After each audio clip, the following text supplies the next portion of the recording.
माई जी, बहन जी, हम कथा सुनबैत रहो।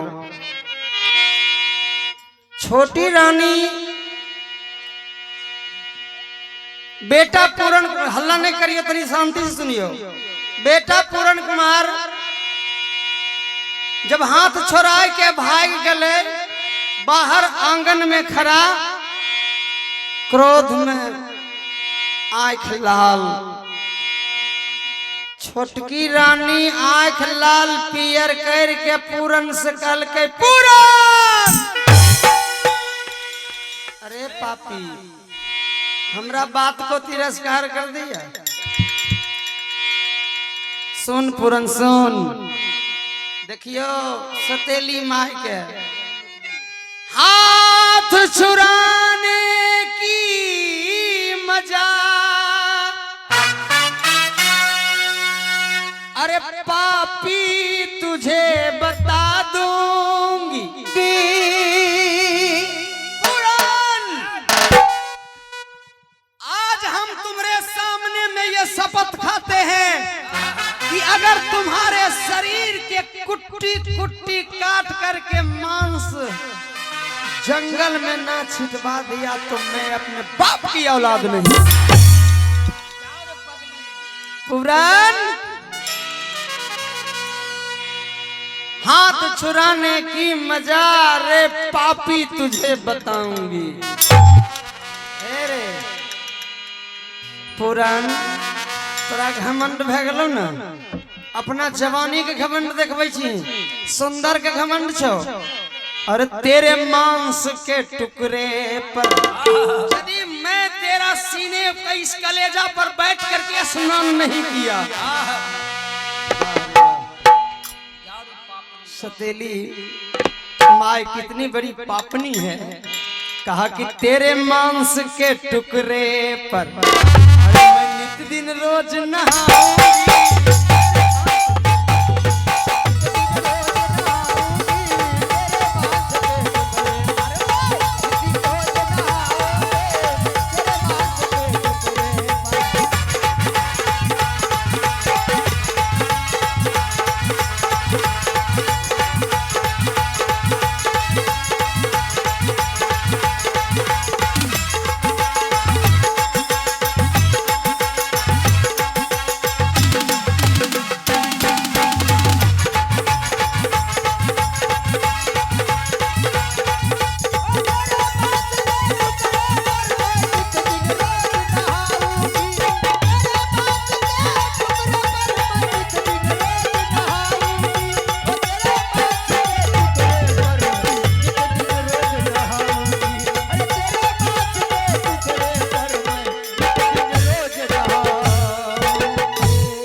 दिली माय कहा कि तेरे मांस के टुकड़े पर मैं नित दिन रोज नहा।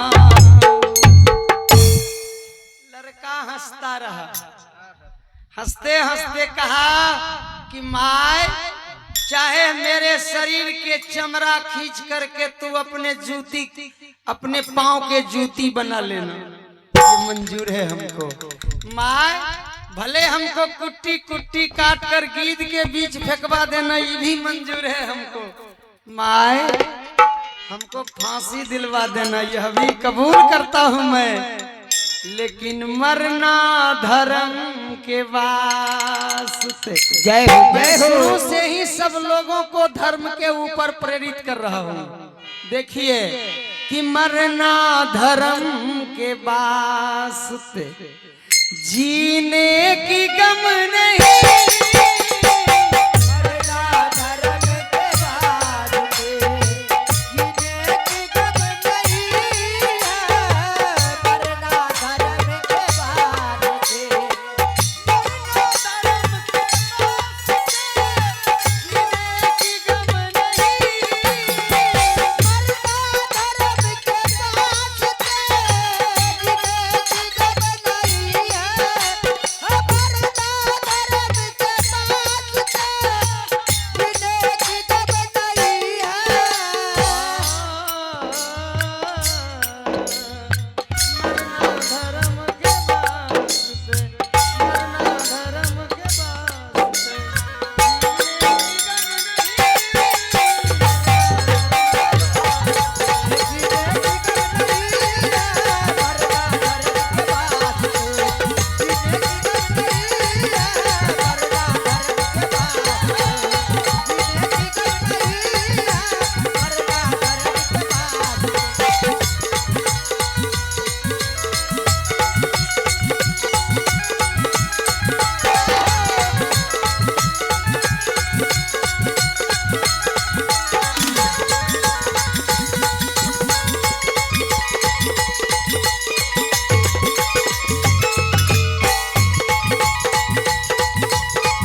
पूरन कुमार इतना कह करके बगीचा चला गया।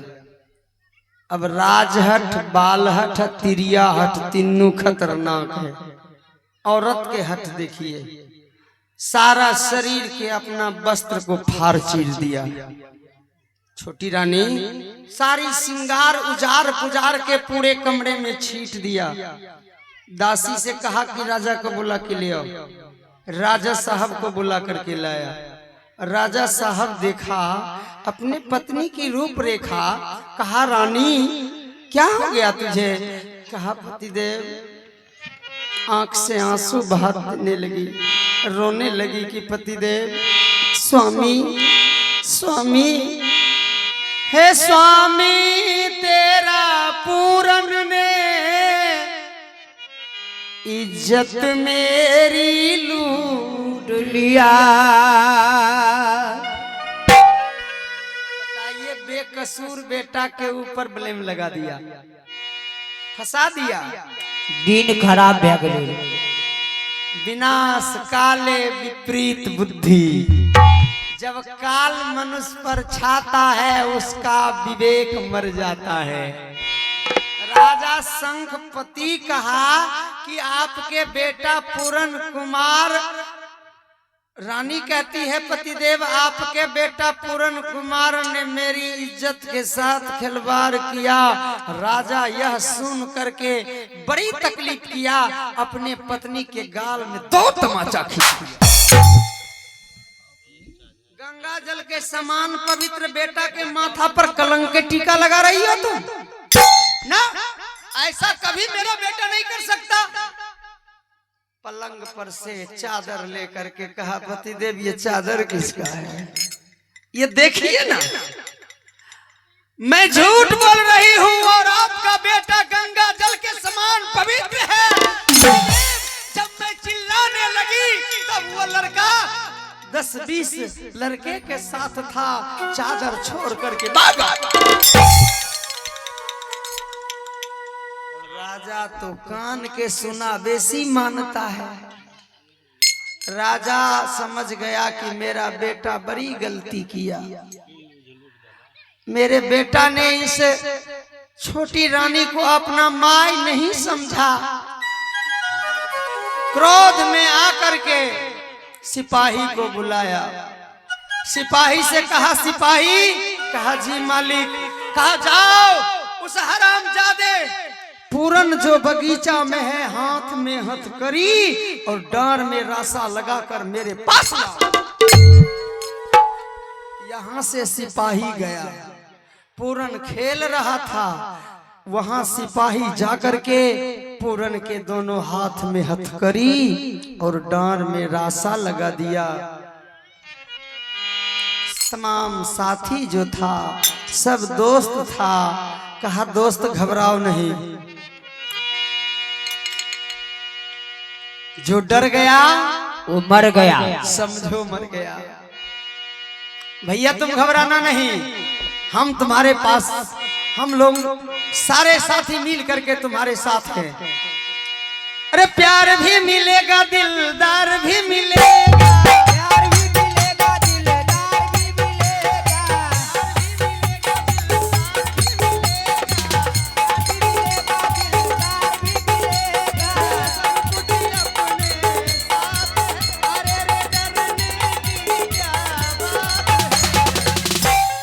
ऊपर वाला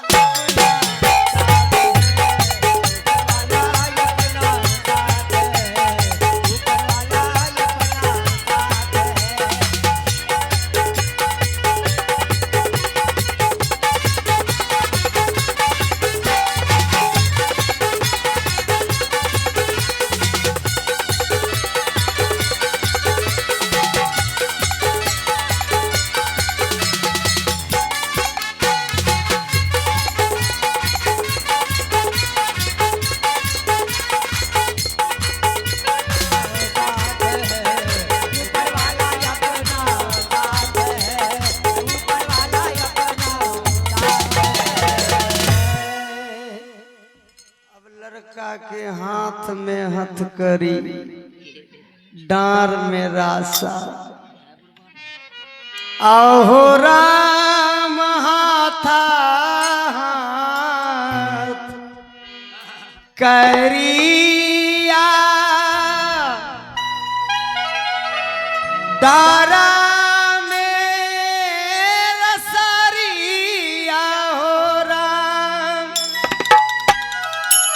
अहो डारा में रसरिया आगू पीछू सिपाही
पूरन कुमार राजा के सामने आया। राजा की आंख लाल पीला। पूरे समस्त समाज के लोग राज दरबार में अपार भीड़ लगी है। पिताजी आदेश दिया सिपाही से कि सिपाहियों, अधिकार खोकर बैठ जाना बहुत बड़ा दुष्कर्म है। न्याय